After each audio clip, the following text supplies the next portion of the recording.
Welcome back to the podcast where we celebrate innovation for a happy planet. I am your host, Abigail Carroll. If you're over 40 and you've been on Instagram, you've probably seen an ad for Oliver Charles, the startup sweater manufacturer making waves in the sustainable fashion industry. Today, we have the great fortune of meeting the company's co-founder, Slater McLean. We're going to hear all about how his business is more sustainable than most fashion brands, why his model means he doesn't have to raise money, and how he sees the fashion world evolving. Let's hear it from Slater. Welcome to the podcast, Slater. Hi, Abigail. Thank you so much for having me. This is really a big treat for me. I actually learned of your business on Instagram, and so it's really fun to actually have you here on the podcast in real life. You are in the fashion industry, and the fashion industry has a huge impact on climate and the ocean. I thought maybe we could just start there. Yeah, of course. The fashion industry is pretty well known as one of the largest polluters in the world. They use an incredible amount of petroleum products to make things like nylon and polyester. It uses an incredible amount of energy, and there's just a ton of waste involved in the fashion industry. Everything from clothes that never get sold and need to be thrown out to the waste that is incurred or created during the actual production process of cutting patterns out of large sheets of fabric in order to sew together and make clothes. Waste that's created from creating huge runs of clothes for trends that don't pan out and need to be thrown out. There's just so many different fashion facets in the fashion industry to create waste, and it just produces an incredible amount. You're making clothes and you're trying to do it in a different way. Tell us a bit about Oliver Charles and what you're doing. So we started Oliver Charles about 4 years ago now, and the kind of concept behind the brand is a single sweater for all of life. So something that you never have to think about, you can wear all the time. It's always going to fit you, look good, make you feel your best. That's easy to take care of, and you just never really have to think about it. It's always going to be there for you. And we wanted sustainability to be the table stakes of our business. So we worked really hard to only source the best natural materials. So we use a lot of wools, like yak wool in particular, and merino wool. And we never use any plastic, any petroleum-based materials, recycled or not, for a number of reasons that I can get into a little bit later. And then we try and use a innovative manufacturing process that we call 3D knitting, but is considered whole garment manufacturing to those in the fashion industry, which knits the sweater all in one go. So there's no excess waste that's produced during the manufacturing process. All the yarn that's meant for the sweater. There's no seams either. Yeah, no seams. All the yarn meant for the sweater goes into the sweater. It's a very automated process. And it creates just a really beautiful garment that is very durable, lasts a long time, and they're really nice. You mentioned yak. That is really fun. And I saw from your website, yak it's apparently soft like cashmere, but it's more environmentally safe. Tell me about how that works and why is it safer? Yak is considered a sustainable alternative to cashmere. And the reason for that is cashmere goats produce a very small amount of fiber every single year. And that's why it's so expensive. The goats produce only a couple hundred grams every single spring. Both cashmere and yak wool are naturally shed. It's essentially their winter coat that the animals are shedding that gets used to turn into a fiber. And because the goats produce such a small amount, you need thousands, millions of goats in order to supply the world with the amount of cashmere we need. And the landscape in which the goats live on is just not capable of holding that many animals. I think 60% of the Mongolian grasslands have basically been devastated because of cashmere goat grazing. Wow. The joke in the industry is cashmere used to be expensive because of the little amount of fiber each goat produced. Now it's expensive because we have to buy feed for the goats. So they've just decimated the grasslands in Central Asia. Whereas yak, on the other hand, yaks are different animals. They're much bigger. They're much more hardy animals. When they graze just on the tops of the plants, they don't pull up the roots, which is something that goats do, which causes basically the destruction of grasslands. They just eat the top of the grass. They produce a lot more fiber every single year from their kind of underbellies. That's where it comes from. It's called kulu in the Tibetan language. And it's just collected off the ground and picked up. And it's almost a byproduct for a lot of the nomadic herders who live in Tibet. They raise yaks. They have large herds of yaks for things like meat and dairy, and they're a big part of their life. And the fiber that sheds naturally in the winter is just an extra thing that they're able to sell and contribute back to their communities and people who are working there. So it's a pretty cool process. And the yaks are also just from, you think about a lot of animals altogether, burping and passing gas, for a lack of a better term, produce a lot of CO2 and things like that. Yaks are actually one of the least CO2 producing animals that's out there. So they're super good animals for the environment. They're super easy on it. They're super friendly and cool animals, and just much better than the cashmere goats out there. We're going to take a quick break to hear from our sponsors. I'd like to thank Gulf of Maine Research Institute and Bold Ocean Ventures for their support of Happy Planet Podcast. GMRI and Bold Ocean Ventures have partnered to create a mission-driven venture capital fund supporting the growth of innovative, sustainable, ocean-related businesses. Listeners may remember Patrick Breeding, who was on our show last year to talk about Marin Skincare and its clinically proven formula that uses glycoproteins from Maine lobsters to treat eczema and dry, damaged skin. This company has since become wildly successful with this lobster lotion, and Patrick is inviting listeners to a 20% discount on their products by using the coupon code HAPPYPLANET on their website, marinskincare.com. I use this product myself, and I highly recommend it. Welcome back to Happy Planet. I know you were also working with seaweed-based fibers, and we did an episode about Keel Labs about a year ago. Tell me about that. How's that going? Yeah, of course. So we discovered and started using the seaweed-based fiber in an effort to make clothes that are a little bit less warm. Yak wool is a super warm fiber. It's very breathable. It's very nice to wear a lot of different climates, but it's a wool. It's a winter fiber. And so we were looking for something that could perform really well in the summer months. And that's how we discovered the sea cell. So sea cell is essentially a lyocell-based fiber that is made from part wood pulp and then part seaweed fibers. And the way it works is essentially the seaweed comes from Iceland. It's harvested once every 4 years to ensure that the ecosystem isn't damaged or anything like that. And only the tops of the seaweed plants are harvested, not anything below that. So the fish and the animals living in that underwater habitat aren't really disturbed about the harvesting of the actual seaweed. The seaweed is then taken and basically turned into a powder and combined with wood pulp, and then turned into a fiber called lyocell in a closed loop system. So it means the chemicals that are required to extract the cellulose, which is what makes up the fiber, are used again and again, never released or anything like that. There's like a 99.9 retention rate of the chemicals.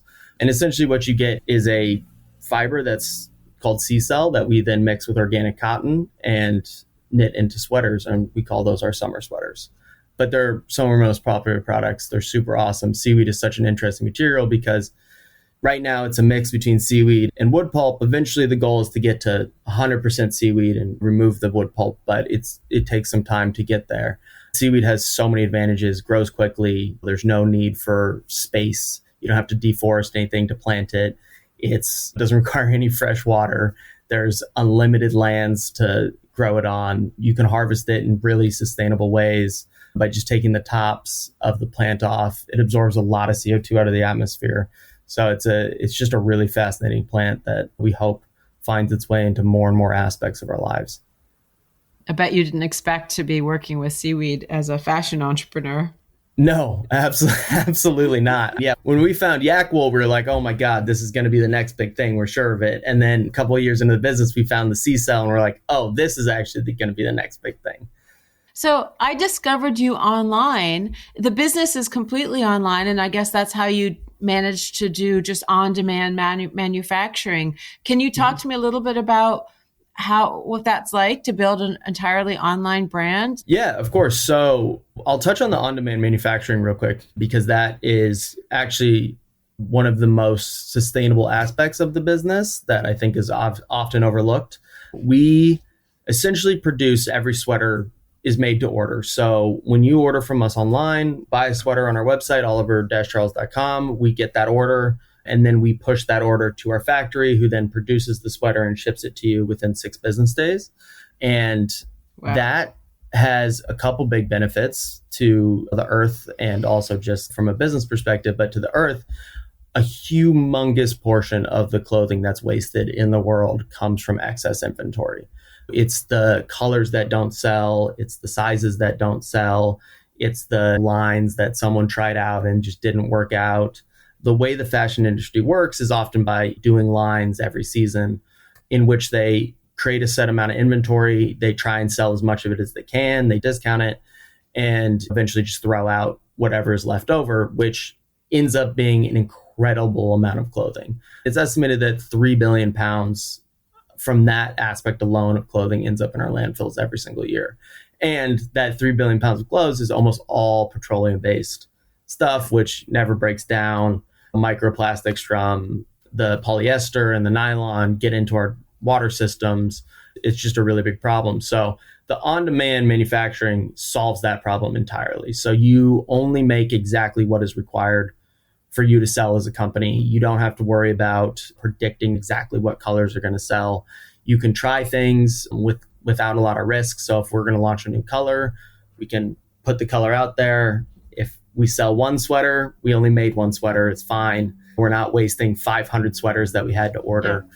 That is actually one of the parts of our business and our system that is probably benefits the business the most, because there's waste in the traditional way of manufacturing, but that's about 30% of the material is wasted. It's not that big of a number at the end of the day. The real big number is actually the excess clothes that gets thrown out. Also the financial waste. You're not wasting money building things that people aren't buying. So that can probably bring down your product cost and make it more accessible to people. Absolutely. It's still a new technology, so it's still fairly expensive as we grow the number of machines that we have available to us. Yeah. But yes, you can afford to charge less than you would have to doing this in another way by using these machines. And the other interesting aspect to this is these machines are very automated. They don't knit any faster in the US than they do knit in China or in Bangladesh or in India or somewhere else around the world. So if you really take a step back and you look at this from a 10, 20-year horizon, you can imagine we could have a knitting factory in every single city in the United States that produces the sweaters and clothing for people who live in that immediate area. Yeah. We can get clothing to people really quickly. The distance in which that clothing has to travel is greatly reduced. There's, again, no excess inventory. You don't have to ship things all over the country from central distribution hubs. You can really localize these machines. And it's great for American manufacturing too, because, again, the way normal clothes are manufactured requires huge warehouses with giant production lines of people all sewing individual pieces of an item together.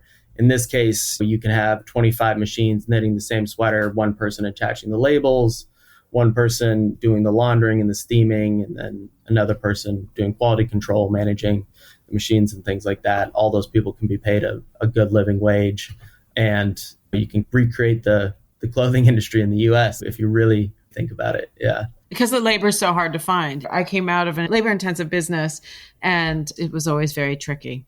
Yeah, it's really hard to have a cut and sew facility in the US. I think it's very hard to find the labor for that. Yeah. And the 6-day turnaround, nobody can complain about that. It's not bad. We do get backed up around the holidays in particular when we just have like influx of orders. The machines can only knit so fast and for so long during the day. And we do build some inventory over the course of the year to just help manage the influx during then. But yeah, on average, it's about 6 business days, which is not too bad. I think most people are actually totally okay with it. We spend a lot of time explaining to our customers that this is what's happening, this is why it's important and innovative, and no one really ever complains, which is great, because as a business owner, it's stressful to think that it's going to take that long for something to get to someone when we live in a world of Amazon Prime delivery. It's on my doorstep in the next day. So it's nice. It's very reassuring that customers are okay with the long turnaround. But I actually think that the Amazon model has created more patience in the consumer. We no longer expect to be able to get in our car, go downtown or to the mall and pick up the item that we want. It's ruined that type of shopping. But on the other hand, I do think it's opened up this window for people to order things that are made on demand, because we are used to a little bit of a wait between when we buy something and when we receive it. Unbelievably good point. I think you're completely right about that. And I also think that as people shop away from Amazon and from other small businesses, they also are just getting used to the fact that sometimes things take a little bit longer to arrive and it's not bothering them as much. Yeah. So how did you find your clients? Are you guys like online marketing geniuses, or was this something that kind of sold itself? Because again, I learned about you from Instagram, and I was really intrigued, and I saw that you use Sea-Cell, and so of course I wanted to hear about it, being an ocean entrepreneur. So is that a challenge? Is that going well? Yeah, so it's always a challenge. It's definitely one of the harder aspects of the business, and it's been a long kind of a 4-year slog to find clients, I'll say, and customers. And we've been just really focused on building kind of a digital marketing flywheel. So when we originally launched the business, we were thinking that we would sell clothes to young professionals who were really busy at work and didn't want to have to think about their outfit. Steve Jobs wore the same thing every day. A lot of very successful people wear the same thing every day. And that, in a lot of ways, was the concept of the business. Is you can wear this sweater every single day. You don't have to think about it. And doing that is actually really good for your mental health, I must say. When you don't have to think about your outfit in the morning, you're just starting your day off on a better foot. And so we thought, okay, this is going to be busy young professionals who are going to be buying this.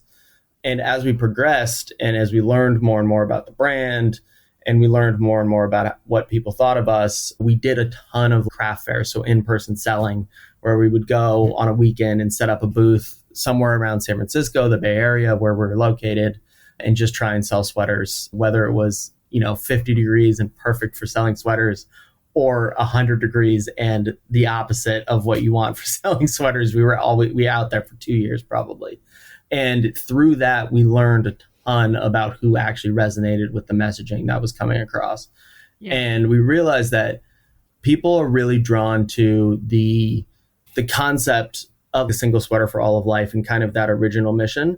But then beyond that, they're drawn to the interesting material and the benefits to the environment and just the fact that it's new and unique and cool. And they're drawn to the sweater's ability to look nice all the time and easy to care for, and travelability or versatility of the sweater. And as we refined that messaging, we actually started to find that the young people, not so interested in this brandless, non-trendy sweater we had. It was actually older folks who were much more interested in what we were having to offer. And it was people who I think really appreciated high quality items and were really looking for high quality items. People who were traveling a lot in retirement, who are in their golden years, spending time doing really exciting and fun things, and wanted a garment that was easy to care for.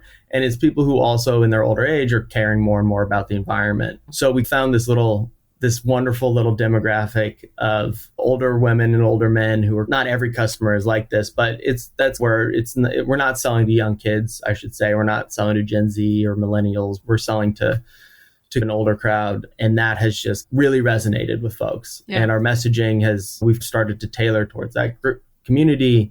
And we have an awesome community on Facebook now. It's got about 17,000 members in it. And it's all people posting pictures of themselves wearing their sweaters we have these challenges called the 7-day challenge, the 30-day challenge, where we challenge people to wear the wool sweaters for 7 days in a row without washing it. We challenge them to wear it for 30 days in a row without washing it. And the idea behind that is you can wear the same thing every day. No one is going to notice or care. And also the sweater is purpose built to be worn every single day without smelling or looking bad. It's going to hold up to that. So is that because of the natural fibers, the natural like lanolin and wool or something like that? How can it not stink? Yeah. So I'm going to have to try this. Yeah, no, it's one of my favorite aspects about it, because it is like an immediate wow, that actually works type thing that you get from it. And so wool has evolved over thousands and thousands, hundreds of thousands of years to be an incredibly efficient material. And the way it works is essentially it has these crimps in it. So it's like a accordion almost. Each fiber is a little bit like an accordion. And if you like zoom in, if you had a sheep and you opened up its fur like this and you looked at it, you would see this like kind of accordion pattern at the base of its fur. And what those crimps do are create little tiny air pockets between the skin of the wearer and the wool itself. And what those air pockets do is they create basically like almost negative pressure systems where they expel out the bacteria that is what causes sweat. So when you sweat, your body sweats and it produces bacteria. And on most clothes that don't have these crimps, so non-wool clothes, that bacteria just sits on the clothes and grows. And that's what causes odor in the clothes. So wool actually actively repels that bacteria through these crimps that the material is made up of. And not only that, it also creates almost like an air layer between your skin and the garment itself, which is what makes them thermoregulating. So whether it's really hot out or very cold out, that little layer of air is an insulating layer that helps the garment perform in kind of all different temperatures. But it's how the animals thermoregulate themselves. In the high desert, a lot of the large burqas or the cover-ups that people there wear are actually made from wool, believe it or not, because of the thermoregulating properties of the material, which you would never expect where it's 110 degrees, someone to be wearing wool, but that's what they do because of this. So yeah, that's the superpower of wool. And some wool is better than others at doing this. Yak wool is the best at doing this. Those animals live in extremely harsh environments. Their temperature fluctuates from negative 20 in the winters to 80s in the summer. They're the highest elevation mammal in the world. They just have evolved to create this incredible fiber that has these insane properties. And so, yeah, we challenge people to try and make their sweaters stinky, and they can't. They almost never can. That's fun. And what a fun road of discovery for you to learn about all these different animals and texts and fibers and things like that. It's just an interesting journey, I'm sure. And speaking of journeys, how did you get here? Yeah, it's a very good question. I'm not sure, if I'm being honest with you. But my co-founder is my best friend. We've known each other since the third grade. We grew up in Colorado together. God. And when we were living in San Francisco, we were working together at a tech company in San Francisco. And it was straight out of the TV show Silicon Valley. That was how our lives were like. The tech company we worked for, their mission was a startup to help other startups start up. And it was just quintessential tech, I'm saving the world through tech kind of environment. And after doing that for about 4 years, we're both like, we have to do something with a physical product that we can touch and feel we have to do something different. And so that's how we started thinking about, okay, what is something that we could start and what are the problems that we have in our lives? And one of those problems was just like dressing nicely for work. After 4 years of working at the same company, we had moved up and never really figured out how to dress nicely for work. I would wear dirty flannels. And most of the time in Silicon Valley, that's okay. But as you start meeting with people outside of Silicon Valley, they start having more and more problems with it. I actually got called out once, nicknamed the flannel guy. And so we were looking for clothes that we could wear to work, but that we could also wear in our normal lives because we didn't like the idea of having to wear button downs that had to be dry cleaned all the time. And coming home and immediately having to change and feeling uncomfortable if you were going to do something after work. So we were in that mindset already. And we thought, all right, what if we just created something that solves this problem for us? And we started researching materials. And that's how we found the yak wool. And once we found the yak wool, we're like, all right, I wonder where could we make these? And that's how we discovered the 3D knitting. And when we were like, okay, we've got this really amazing, unique material that's really soft and nice. We've got this incredible manufacturing process that's good for the environment and has all these different benefits. And no one's really doing these two things like it was a eureka moment. And so that's how the company started. And yeah, we've just been putting one foot in front of the next ever since, hoping it doesn't all fall apart. No. How long does it take to knit a sweater? I'm curious about that. So it depends on the sweater, but it can take between probably 45 and 90 minutes, depending on the size and the material. Yeah. So the thicker sweaters tend to knit faster because they're knit on an 8-gauge machine, where the very thin sweaters knit a lot slower. Yeah. But yeah, they knit pretty fast. And it's an evolving technology. The machines are basically just giant computers. And the people who program them are like still learning how to program them effectively. They're always improving the program that feeds in the machine to increase the speed that it can knit without causing damages and things like that. So it's a pretty interesting problem that they have to solve. That's very cool. So you and your best friend are doing this together, and what keeps you going every day? Yeah. It's ups and downs.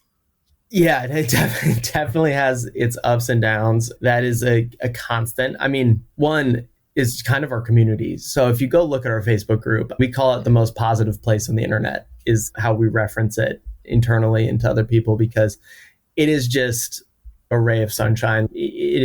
Feels so good to see people just enjoying the sweaters and people commenting on their posts and saying, wow, how good they look, and changing people's mindsets to, I can wear the same thing every day. No one cares. It's actually a really healthy thing for me to do to myself. Just seeing that happen and knowing that people love the sweaters is really the biggest thing. We're almost always shocked too. We love the sweaters. We wear them constantly. Sometimes we just get messages from people and we're like, oh, this is unbelievable.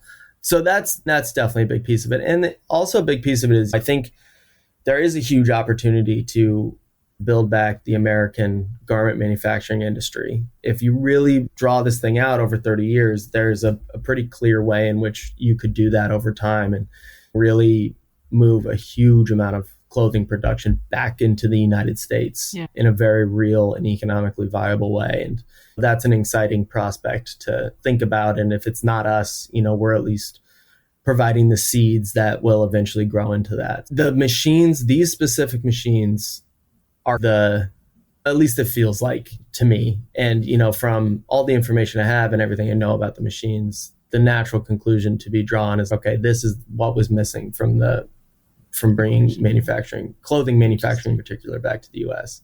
And it has to do with labor. It's just more expensive to produce things here, and that's totally fine and understandable. And if you can just reduce the amount of labor that's required, it actually is very viable for US manufacturing.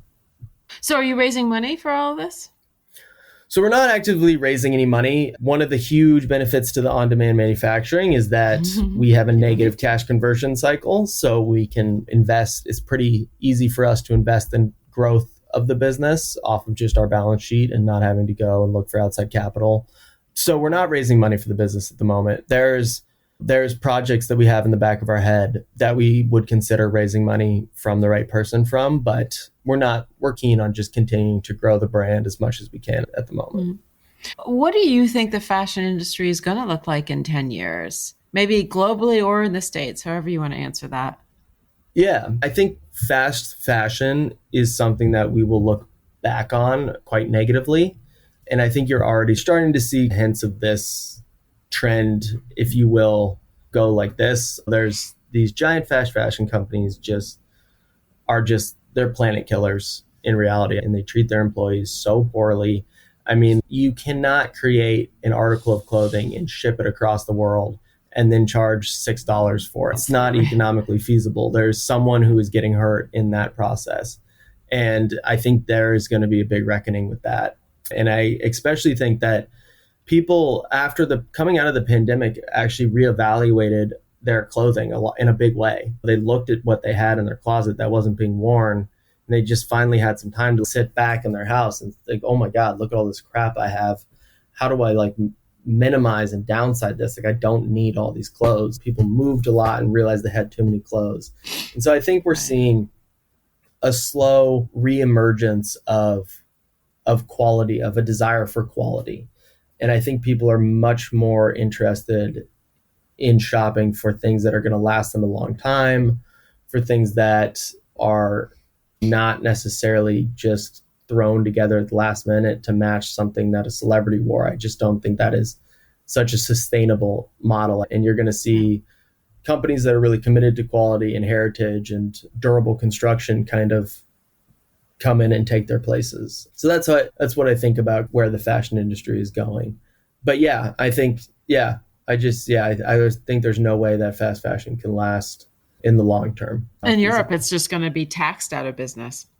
Yeah, I rarely talk to anyone anymore who are in my immediate friend group or friends of friends who are like very interested in shopping from Shein or Zara or Temu. I mean, these companies also shot themselves in the foot by getting their prices so low and destroying the quality so much that now people don't trust them.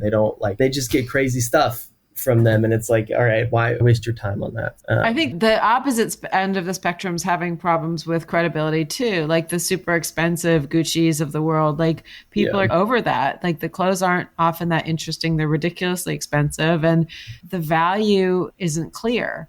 Whereas you could go to a small purveyor or a small atelier and they can make you something that's really personal and feel special. Yeah. I'm curious about the name Oliver Charles. Where does that come from?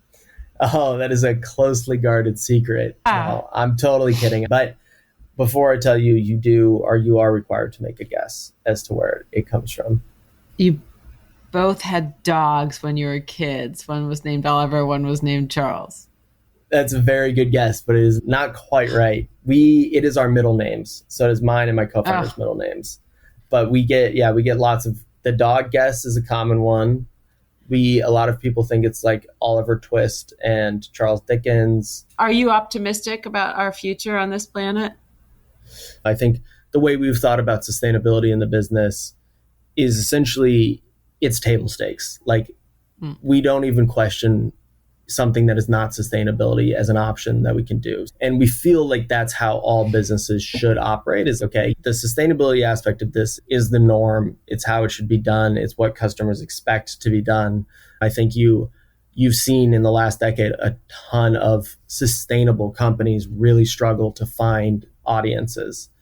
And I don't think that is necessarily the right option, is to go out there and say, hey, I'm a sustainable fashion brand. You should buy from us because we're sustainable and for no other reason. Because in reality, a lot of those companies actually aren't even that sustainable. They just use polyester. It's recycled polyester. Recycled polyester sheds a ton of microplastics into our water systems that never decompose. Not that sustainable. And I think you want to make good product. You want to make good product. You have to make good product. Sustainability should be the baseline for everything. And I think that model works a little bit better than trying to be a sustainably focused company.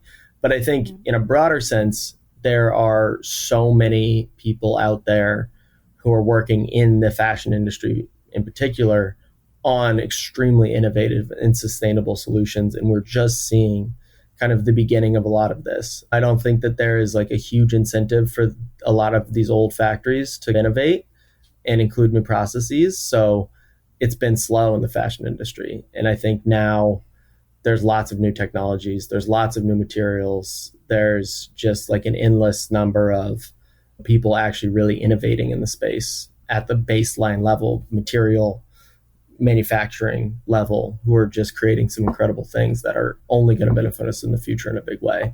So I'm pretty optimistic about it. It's great. I think humans are endlessly clever. And as long as we work hard and don't lose sight of how important the problem is, we will overcome. I love it. And do you have any advice for entrepreneurs today, just starting out? Yeah, I think my advice would be for entrepreneurs starting out is start simply. Don't try and overdo it. If you were starting a clothing line, for example, just launch one garment, one item that you think is really good, and see if you can sell that. If you're starting any other business, just get out the most basic version of the product or service you're trying to sell and see what people think about it and build from there. And the other thing I would say is to people is like, you just have to do it. You have to try and do it. Don't worry so much about a business plan and slide deck and all of this other crap that they say you're supposed to do when starting a business. Just go out there and try and sell whatever it is you're trying to offer. And once you do that once, everything will become clear and you can worry about the other stuff later. That would be my advice for folks, is they spend too much time planning and not enough time doing. Just selling. Really just try and sell it. Yeah. You'll know really fast if it's something people want or not. I love it. Thank you so much, Slater, for coming on the podcast today. It's really been great to talk to you and to learn all about what you're doing. Yeah. Thank you so much for having me. It was an honor to come on and share our story a little bit and talk about the future of sustainable fashion. Thanks again to Slater McLean for coming on the podcast. His company is Oliver Charles, the online sweater manufacturer that aims to reduce waste and create products for a lifetime of wear. Thank you once again for listening. Please follow Happy Planet wherever you tune in and leave us a rating and review. Happy Planet was reported and hosted by me, Abigail Carroll. I am also the executive producer. Composer George Brandel Egloff created our theme music. Learn more about my work and get in touch by visiting happyplanetpodcast.com.